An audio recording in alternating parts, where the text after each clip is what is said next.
All right, everyone, why don't we get started? Good morning. I'm Patty Smirk with Simplex IT, and this is our monthly office webinar. Today we're going to talk about what I think is kind of a fun topic. I figured it's getting into the summer months, and it would be good to cover something kind of light and kind of fun today. We'll be talking about editing and perfecting graphics in the different office programs. And the reason why I left it general and just said office is because it's basically the same in Word and Excel and PowerPoint. It's all very similar. Um, so we'll get started. This is our what we like to call our NASCAR slide, where we have logos of all of our great partnerships, Microsoft, and should Simplex IT be your IT department? Well, we sure hope so. So if you can answer yes to any one of these questions, we would love to chat with you some more. We've got a lot of great topics coming up for the rest of the year. Um, Bob will be speaking in Akron on June 20th. If you're a local CPA and you're part of the Ohio CPA group, he'll be in Akron speaking about Office 365 at the CPE Day. Our PM webinar is next week, and we'll be talking about Office 365 Planner. This is another project tool that Microsoft has. It's a very different from Microsoft Project. It's very list oriented. It kind of reminds me of some of the agile methodologies, but basically just reminds me of ways to keep sticky notes in columns. So if you have a lot of post-it notes on your wall and you kind of moving them around and stuff, you might like Office 365 Planner. So I'm excited to talk about that next week. But I'm more excited about our open house. For those of you that have been following our little adventure, we've recently moved, not too far, just a couple miles. We were in Hudson, Ohio. We're now in Stowe, Ohio. We're actually on the same road. We just moved further south. And we moved into a really cool looking building. I'll have to show you a picture of it when we start talking more about graphics. But we're having an open house. We'd love to have you stop by. There's on our event calendar on our website, there's a little registration form. Just let us know that you're coming. We'd love to see everybody. We'll do a little ribbon cutting and have some munchies and give some tours, and we might even have some fun games planned. Bob will be presenting a Cozy webinar. If you went to the Cozy event in Cleveland in the fall, we talked about business software trends and some tools that will help your business grow. And Cozy wanted us to present this as a webinar a few months after that, or half a year after that actual in-person event. So we'll be doing that on June 28th. And then July 13th, this is another exciting event that we're planning. We're doing a cybersecurity seminar with we have a security partner, Sophos. So we'll be, oh, I'm sorry, if I could have everybody mute their phones or their microphones, that'd be great. I thought I got it before I started the session, and apparently I did not. So the cybersecurity seminar is going to be over lunch. We'll probably start, I think we have it blocked off from 12 to 2, but we're starting like networking and signing in and stuff around 11:30. So this is just going to be designed for those folks that might not know that much about cybersecurity. You want to learn a little bit more, or you're the person in the organization that's responsible for it, so you really need to learn a little bit more. Like all of our events, it's going to be very educational, not a heavy sales push, but just putting everything out there regarding IT security. So it'll be a really good session. Again, if you're interested in that at all and you want to register, check out our event calendar. Just go to simplex-it.com and look at the event calendar in the menu at the top, and that is on July 13th. Our next office webinar, I think I'm going to do mail merge, although I'm completely open to ideas. So please, if you have any ideas, anything that you're struggling with in any of the office products, let me know. I'd be more than happy to do a specific webinar on a topic that you request. So please give me your feedback on that. And then July 21st, we have our next PM webinar. I think I'm going to go back and talk about task dependencies and constraints in projects. So if you check out our PM webinars, we're going to be talking about Microsoft Project after we talk about Office 365 Planner this month. You've probably seen this slide if you've attended any of our other webinars, but just to let you know that Simplex IT offers more than just IT services. So of course our main focus in the company as being your virtual CIO. So we want to be your IT department, and if you have an IT department, we want to be able to partner with them. So we work with a lot of companies where we partner with existing IT departments to either manage or monitor your network, things like that. But we also have a DBA branch, which Doug heads up, and his goal in Simplex DBA is to ensure the health and performance of your data. So if you're working with a program and things are, data's loading slow, or you're not getting the reports that you need, or things are corrupt, those are the things that we want to help you out with there. And then, of course, if you know me, I head up the Simplex PM side of things. And my goal is to help project managers and accidental project managers get more proficient with using the Microsoft tools. So either Project, Office 365 Planner, SharePoint, what have you. So using some of those tools that we have available to us. All right, why don't we go ahead and start talking about graphics. And if you'll give me just a minute, I'm going to switch over in Skype the way that I shared my screen. Always receive our undivided attention and superior service. Please stay on the line. We'll return in just a moment. Mute the audience and switch the way that I'm sharing so that I can bounce between the different programs. So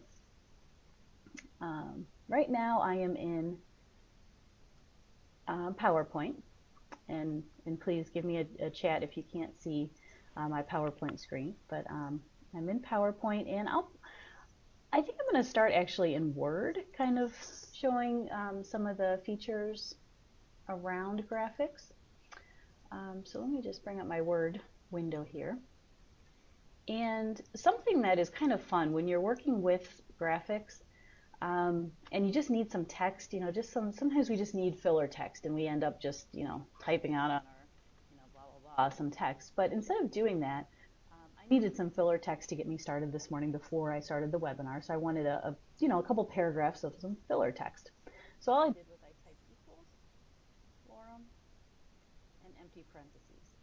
And that's the lorem ipsum text that you see up here at the top. As soon as I press enter, it fills my screen with several paragraphs of sample text. So it's great for things like this because I wanted to be able to show how you can wrap your text around graphics and things like that. All right, so the first thing that I did, just to kind of get me started, like I said, I added this text, and then I actually added a picture down at the bottom. And I did that, I just will place my cursor wherever I want my picture. And under the Insert tab in Word, I'm just going to go to Insert and Pictures. And that's going to take me to my computer, and it actually takes me to my Pictures folder on my computer, which is quite handy. And I've got some different graphics here that I could choose to use. If I wanted to insert a photograph, I could. I have some screenshots here that I use all the time. Here's a little cartoon that I had added before.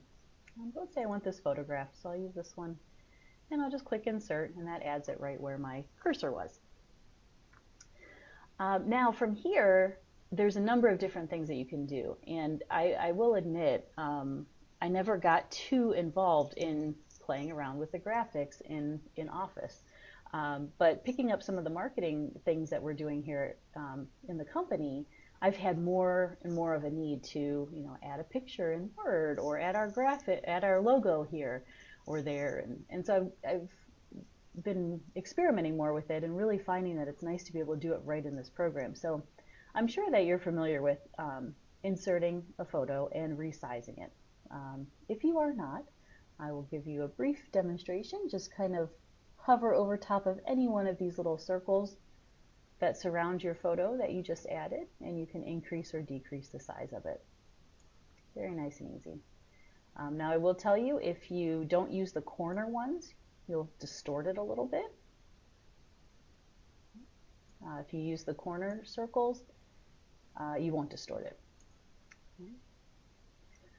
In addition to that, again, I'm just going to keep this selected, and then under the corrections menu, you can change the photograph like you would in some of your other like photo tools that you might have.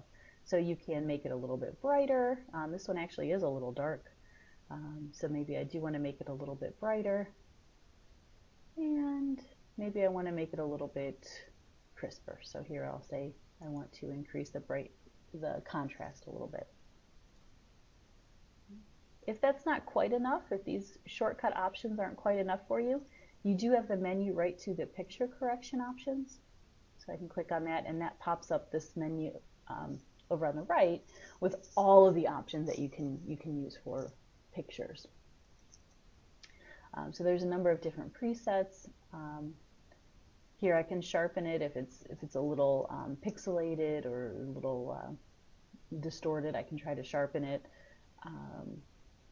Sometimes that makes it better if you do it just a little bit. If you think, oh, I need it very clear, I'm going to sharpen it 100%, then see how it gets a little distorted there. So you have to, some of these changes that you make, the more minor and minute you can make them, I think sometimes the better they look, especially once they get enlarged. Brightness is here, so I can choose to make that brighter or darker, depending on the photo. I can choose the contrast, which again, this went to -40% based on the shortcut that I picked from the menu up at the top. So here I can, if I wanted to decrease it, or I can use the sliders. If I've played around with it and I think, oh boy, I ruined this one, I want to go back to the way it was before I started messing around with it, then I can click on the reset button, and that just takes it back to the way it was, just like it sounds. It just resets the picture. Under picture color, this is where you can start playing with the color a little bit. So the saturation is sort of how rich the color is. And then the color tone is sort of that warm versus cool. So that's very cool. But the more to the left you go on the temperature, the cooler you're going to get. You're going to see more blues, and then the further down the right you get, you'll see the more oranges and warmer colors. And again, you can reset that as well. There's also a recolor option here. You can click, and this will do some really neat effects. Not so much on photographs. This is kind of, this particular feature works better on like line drawings. I'll show you that in just a minute. But really neat if you're trying, especially in PowerPoint, if you're working with Marty Stewart is now exiting. If you're working with a template and you want to make the colors match your photograph, and you're trying to make it match your template that you're using, this can be done the same exact way. The menus are the same in PowerPoint. And then of course, if I want to reset it, I can.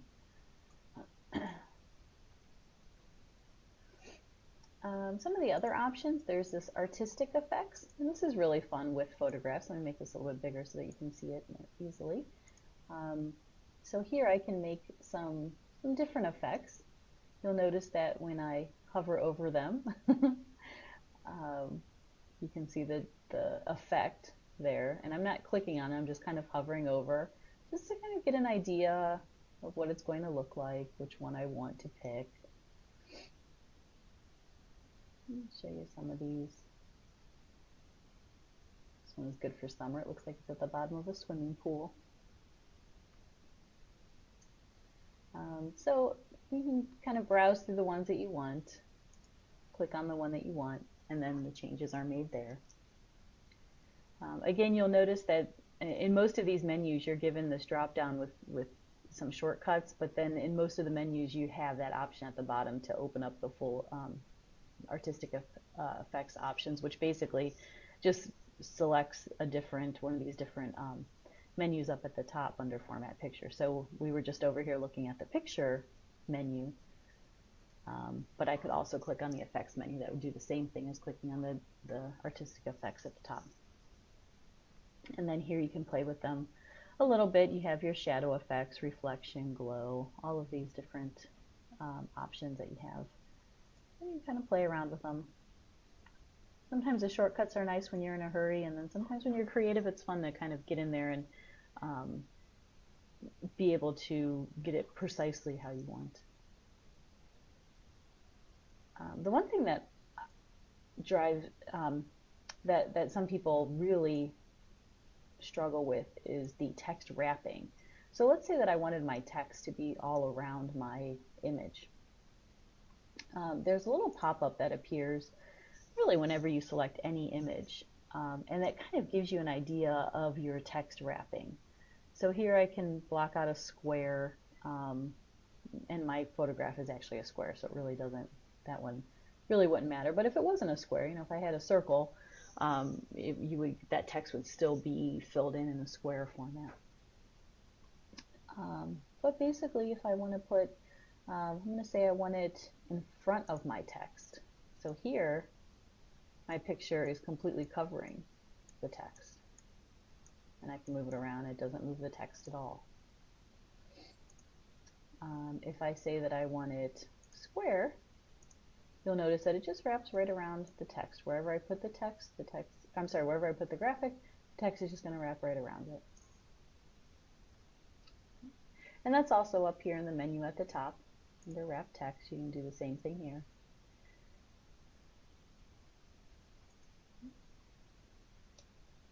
You've got some other picture styles here in the menu. So here you can, if you wanted to add a frame to it, you could.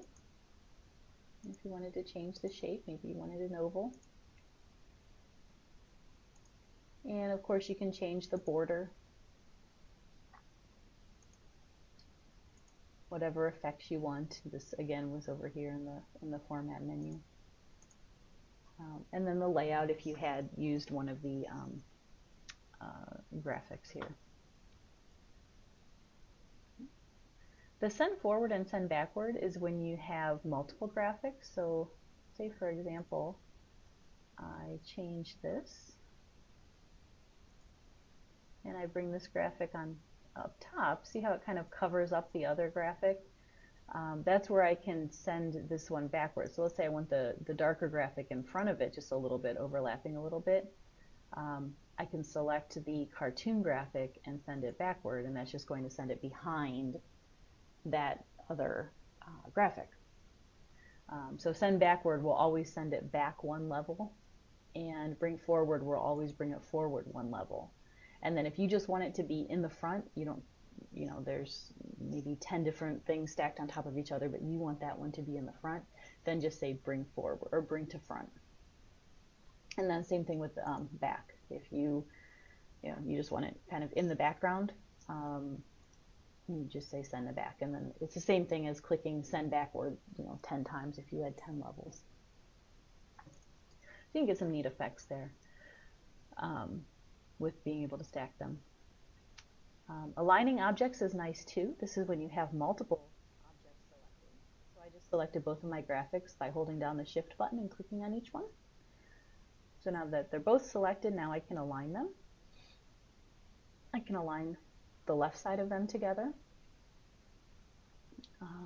I can align their middles, or I can align them to the right. So I can say align center, and then that way they're both centered right on, the middle of each graphic is aligned with the middle of the other graphic, so they're in perfect alignment.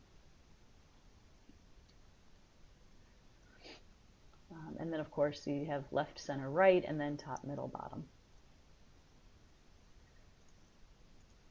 Let's see, you can group them together. I like to do this sometimes if I have a couple different graphics. Let's say that these two I want to now count them as one graphic. Now that they're both selected, I can click group, and now I can move them together at the same time. And then if I technically don't want them grouped together anymore, I can click on the group button and select ungroup. And now there are two separate ones again.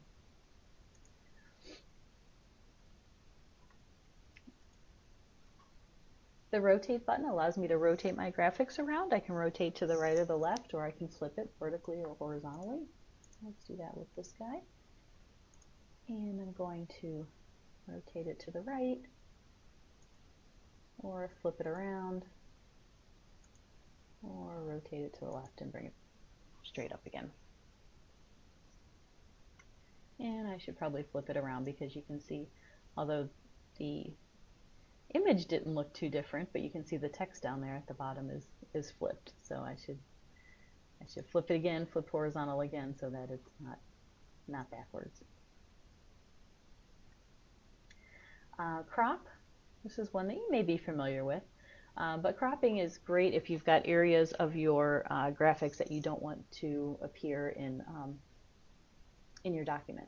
So let's say that this graphic,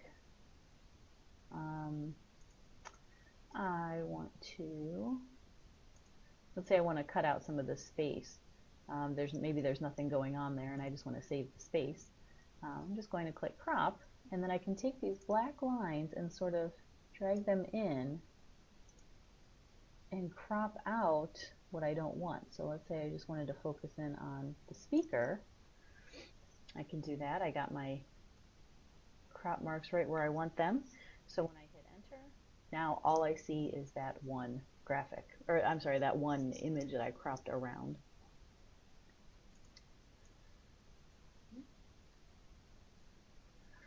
So really great kind of fun stuff that you can do with photographs. I can still resize and move it around just like I could any other graphic once it's cropped. The one thing that I use all the time, especially in the last several months, is changing the color of graphics. So recoloring some of these. So here, if I select this graphic, I'm just going to show you a little bit because there are some different things you can do with graphics versus photographs. Most of the functionality itself is the same, but sometimes it looks a little better with line art versus photographs. So here I can go up to color, and here I can change the color. So if I wanted to put it in my newsletter, let's say, and I wanted it to be blue, I can change it to blue. And again, I just went under color for that, and I could do that using my menu over here as well. Might be easier to see. And I just went over to recolor here, and I chose to make it blue or red or orange, whatever that color is. If I wanted a background here, I can select this, and maybe I want it black, but I want a yellow background, a gold background.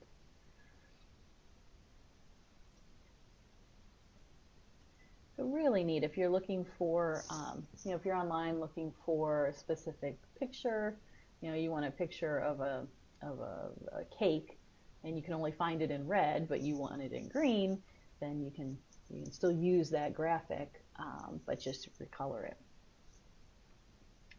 Speaking of using photos from online or using graphics from online, if you do need to get some sample pictures or graphics, notice that when I went to the insert menu and I chose pictures, this brought up all the pictures on my computer in my pictures folder. But let's say that I needed, a picture of a dump truck. Then I would click on online pictures, and I could search online for pictures of what I needed. So here I would just do my Bing search, and I would say dump truck. And then here are all of my pictures of my dump truck. So I could pick, let's pick this first one. And then I'm just going to insert them. And of course, one of the files I select, one of the two at least, couldn't be selected. So at least I got one. So here's my one picture of my dump truck. And then this is actually a good one because this one I think will look nice recolored. So here I could make it gold or blue or even multicolored. So really some neat things that you can do with graphics. Again, this is very similar in PowerPoint. If I switch over to PowerPoint, I just want to show you some of the menus here. Same thing, I can insert a picture. Let's see. I can insert a picture in PowerPoint. I can resize it, move it around. I have all of the same, the menus are basically the same. So if I wanted to put maybe a frame around it, I can use that shortcut. I can, play with my artistic effects still here. And same thing with Excel too. All the menus are really stay the same here. All right, if I want to undo, I can. If I want to reset the picture, I can just click on that downward pointing arrow and click reset picture, and that takes everything back the way it was. Notice that there's reset picture and size. So there's kind of like two different resets. One is for everything except size, and then one is including size. So I think they think that, usually we have our size down, but then we start playing with it and start making different changes that we might want to reset. So they break it apart for us like that. If you have a specific size that you need, let's say that you're working on a newsletter and you've got a 2x2 area that you can fit a graphic in, you can always control the size of your graphics using the menu up at the top as well. So here I could say, I wanted this 2 inches high. This is a bad example because I said 2x2, but it's not a perfect square. If I had to try to make it a perfect square, I might start cropping, and maybe there's some space there that I can get rid of.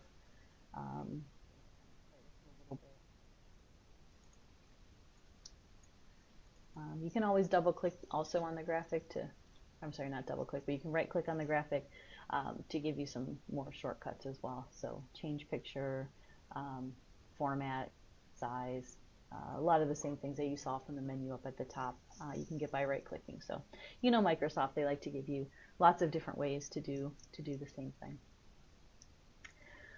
All right, everyone. Well, like I said, next month for the Office webinar, we'll probably talk about mail merge. So I hope that you can join me for that next month. That'll be on July 14th. So you should see some communication about that. I hope you can join me for mail merge, and please let me know what other ideas you have for topics. We'd love to hear them. All right? All right. Thanks, everyone. Have a great day.